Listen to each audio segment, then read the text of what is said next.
ജീവിതം എന്ന കവിത എഴുതിയത് ചങ്ങമ്പുഴ കൃഷ്ണപിള്ള. ജനനം 1911, മരണം 1948. നിരവധി കവിതകൾ എഴുതിയിട്ടുണ്ട്. രമണൻ, ബാഷ്പാഞ്ജലി, സ്പന്ദിക്കുന്ന അസ്ഥിമാടം, യവനിക, സ്വരരാഗസുധ മുതലായവ അവയിൽ ചിലതു മാത്രമാണ്. ഈ കവിത ചങ്ങമ്പുഴയുടെ സ്പന്ദിക്കുന്ന അസ്ഥിമാടത്തിൽ നിന്ന് എടുത്തതാണ്. ജീവിതത്തിൽ സുഖവും ദുഃഖവും ഉണ്ടെന്നും അവ രണ്ടും അനുഭവിക്കാതെ നിവൃത്തിയില്ലെന്നും ജീവിതത്തെ വ്യാഖ്യാനിക്കാൻ ശ്രമിക്കുന്നതുകൊണ്ട് ഫലമില്ലെന്നുമാണ് ഇതിൽ പറഞ്ഞിരിക്കുന്നത്.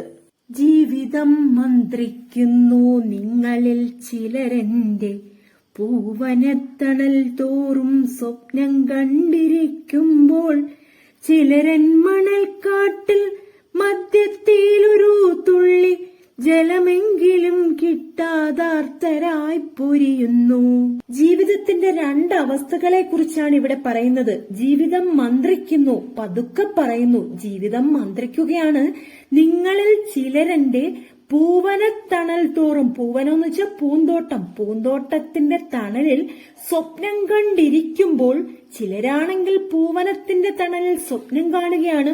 ആ സമയം ചിലരാകട്ടെ മണൽക്കാട്ടിൽ മധ്യത്തിൽ ഒരു തുള്ളി ജലമെങ്കിലും കിട്ടാതെ ആർത്തരായി ദുഃഖിതരായി പൊരിയുന്നു. കുറച്ചുപേരാകട്ടെ മണൽക്കാട്ടിന്റെ മധ്യത്തിൽ ഒരു തുള്ളി ജലം പോലും കിട്ടാതെ ദുഃഖിതരായി പൊരിയുകയാണ്. എന്ന് വെച്ചാൽ എന്താണ് അതിന്റെ അർത്ഥം? കുറച്ചുപേർ സുഖത്തിൽ ഇങ്ങനെ നിമഗ്നരായിരിക്കുമ്പോൾ മറുഭാഗത്ത് മറ്റു ചിലർ ദുഃഖിതരായി പൊരിയുകയാണ്. പൂന്തോപ്പിലിരിക്കുന്നോരെൻ നാമം പുകഴ്ത്തുമ്പോൾ, താന്തരായി മരുഭൂവിൽ നിൽക്കുവോർ ശപിക്കുന്നു.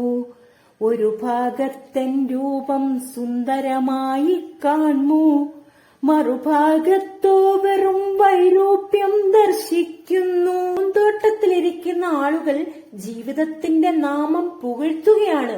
ഈ സമയം താന്തരായി ക്ഷീണിതരായി മരുഭൂമിയിൽ നിൽക്കുന്നവർ ശപിക്കുകയാണ്.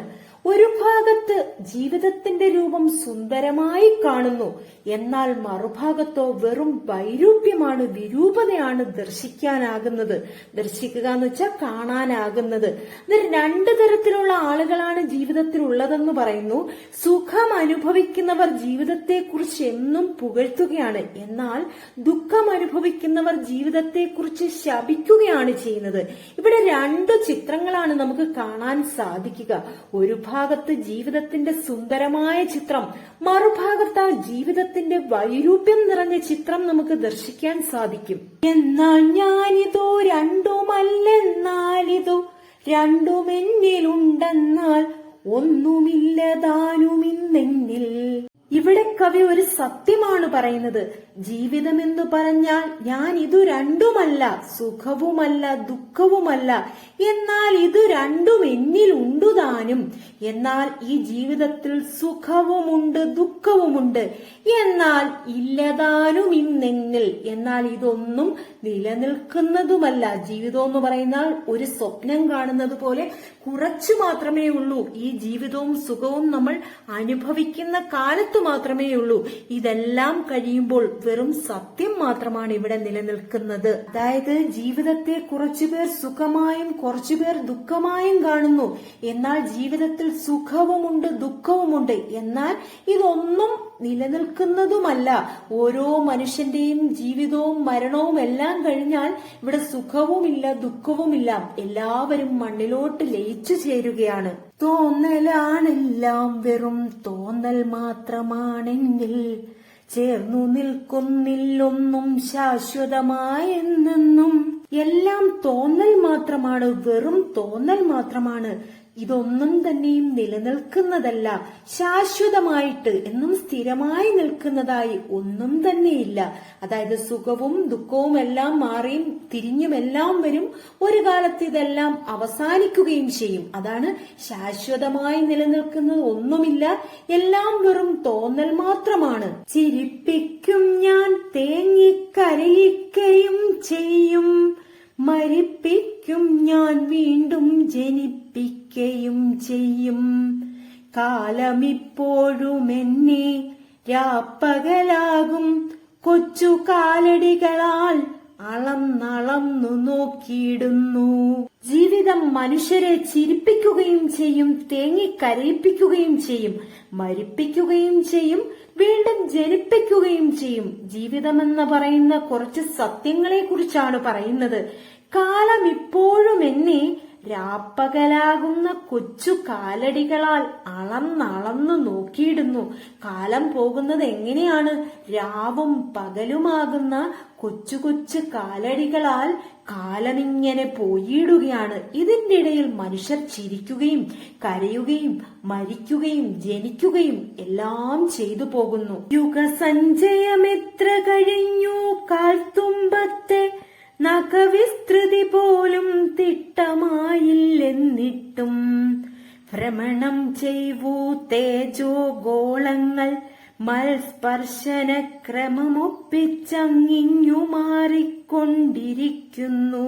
സഞ്ചയം, സഞ്ചാരം, യുഗസഞ്ചയം, യുഗസഞ്ചാരം എത്ര കഴിഞ്ഞു, എത്ര യുഗങ്ങൾ, എത്ര വർഷങ്ങൾ കഴിഞ്ഞിട്ടും കാൽത്തുമ്പത്തെ നഖവിസ്തൃതിയുടെ പോലും അളവ് തിട്ടമായില്ല. എന്ന് വെച്ചാൽ ഈ ലോകത്തിന്റെ ഗതിയെക്കുറിച്ചോ ഈ ലോകത്തിന്റെ മാറ്റത്തെക്കുറിച്ചോ അളവിനെക്കുറിച്ചോ ഒന്നും ആർക്കും തന്നെയും തിട്ടമായിട്ടില്ല. ഭ്രമണം ചെയ്വൂ തേജോ ഗോളങ്ങൾ, തേജസ്സുള്ളതായ ഗോളങ്ങൾ ഭ്രമണം ചെയ്യുകയാണ്. മൽ സ്പർശനക്രമം ഒപ്പിച്ച്, സ്വന്തമായ സ്പർശനക്രമം ഒപ്പിച്ച് അങ്ങിങ്ങു മാറിക്കൊണ്ടിരിക്കുകയാണ്. ജീവിതം ഇങ്ങനെ മാറിക്കൊണ്ടിരിക്കുമ്പോൾ ആകാശഗോളങ്ങൾ സഞ്ചരിച്ചു കൊണ്ടിരിക്കുകയാണ്. ജീവിതത്തെക്കുറിച്ച് മറ്റുള്ളവർക്കാകട്ടെ ഒരു തിട്ടവുമില്ല. മരണം പേടിക്കേണ്ടൻ കണ്ണു ചിമ്മലാണെന്റെ, മരുഭൂമിയും മലർവാടിയും രണ്ടും സ്വപ്നം. ജ്ഞാനനശ്വരം സൃഷ്ടിസ്ഥിതി സംഹാരങ്ങളൻ ഗാനത്തിൻ ക്രമീകൃത ഗതിഭേദങ്ങൾ മാത്രം.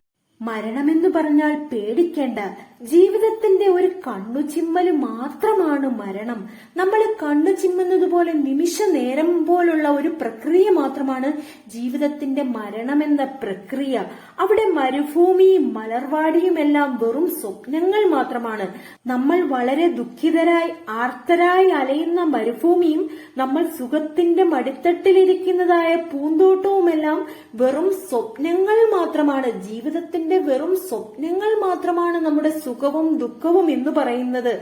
അതായത് ഒരു നിമിഷം മാത്രമേ നിലനിൽക്കുകയുള്ളൂ. ഇതെല്ലാം പോയി കഴിയുമ്പോൾ എല്ലാം ശാശ്വതമായ ഒരു സത്യത്തിൽ മാത്രമാണ് അവശേഷിക്കുന്നത്. മരണമെന്ന സത്യത്തിലാണ് അവശേഷിക്കുന്നത്. ഞാൻ അനശ്വരം എന്ന് വെച്ചാൽ ജീവിതം മാത്രമാണ് അനശ്വരമായി നിലനിൽക്കുന്നത്, എന്നും നിലനിൽക്കുന്നത്. ഇവിടെ സൃഷ്ടിയും നടത്തുന്നുണ്ട്, സ്ഥിതിയും ഇവിടെ നിലനിൽക്കുന്നുണ്ട്, സംഹാരം മരണങ്ങളും നടക്കുന്നുണ്ട്. ഈ ഗാനത്തിന്റെ ക്രമീകൃതമായ ഗതിഭേദങ്ങൾ മാത്രമാണ് ജീവിതം. ഇതിനെയെല്ലാം ക്രമീകരിച്ചു കൊണ്ടുപോവുകയാണ്. അതിന്റെ ഇടയിലുള്ള വെറും സ്വപ്നങ്ങൾ മാത്രമാണ് മനുഷ്യരെന്നുള്ളത്. ഇവിടെ ജീവിതം മാത്രമേ ഇവിടെ നിലനിൽക്കുന്നുള്ളൂ. വ്യാമോഹം മൂലമെന്നെ അളക്കാൻ തുനിയാവിൻ സീമയിൽ എനിക്കപ്രമേയമാണെന്നാകാരം. സസ്പൃഹം മമ ഗാനമാസ്വദിച്ചെന്നാൽ പോരും നിഷ്ഫലം വ്യാഖ്യാനിക്കാൻ ഉദ്യമിക്കാവിൻ നിങ്ങൾ. വ്യാമോഹം മൂലം എന്നെ അളക്കാൻ നിങ്ങൾ ശ്രമിക്കേണ്ട. വ്യാമോഹം എന്ന് വെച്ചാൽ വെറുതെയുള്ള മോഹം, അതായത് ജീവിതത്തെ അളക്കാമെന്നുള്ള മോഹം മൂലം നിങ്ങൾ അതിന് ശ്രമിക്കേണ്ട. സീമയില്ല, സീമയില്ല എന്ന് വെച്ചാൽ അതിരില്ല, എനിക്ക് അപ്രമേയം, അളവില്ല. എന്റെ ആകാരം, എന്റെ രൂപം, ജീവിതത്തിന്റെ രൂപം എന്ന് പറയുന്നത് അളക്കാനാകുന്നതല്ല, അതിന് അതിരോ ഒന്നും തന്നെയില്ല. അതുകൊണ്ട് മനുഷ്യരായ നിങ്ങൾ ജീവിതത്തെ അളക്കാമെന്ന് ശ്രമിക്കേണ്ട. നിങ്ങളുടെ വെറുതെയുള്ള മോഹം മൂലം അതിനെ നിങ്ങൾ അളക്കാൻ ശ്രമിക്കേണ്ട. സസ്പൃഹം മമ ഗാനം ആസ്വദിച്ചെന്നാൽ പോരും. സ്പൃഹം എന്ന് വെച്ചാൽ ആഗ്രഹം. മമ എന്റെ, ഗാനം ആസ്വദിച്ചെന്നാൽ പോരും.